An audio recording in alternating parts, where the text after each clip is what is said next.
François Bayrou hausse le ton face à l'augmentation du coût de la fonction publique. La maîtrise des dépenses de masse salariale doit impérativement être renforcée, écrit ainsi le Premier ministre dans une circulaire envoyée à son gouvernement. Eh bien oui, il faut trouver 40 milliards d'économies. Alexandre Chevaux, dans le viseur de François Bayrou, la hausse des salaires des fonctionnaires bien supérieure à l'inflation.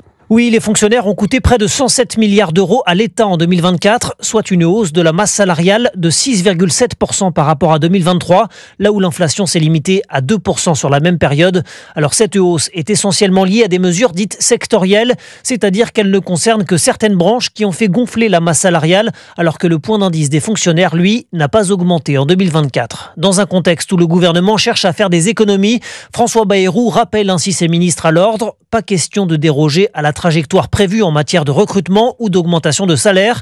Le locataire de Matignon exige que les propositions de ses ministres respectent cet objectif de réduction des dépenses publiques et recommande, quand c'est possible, de rationaliser certains postes jugés obsolètes ou trop nombreux. Un courrier musclé qui laisse peu de latitude au ministère et qui pourrait raviver la colère syndicale alors que les fonctionnaires sont appelés à une journée de mobilisation le 12 mai prochain. Alexandre Chevaux pour Europe.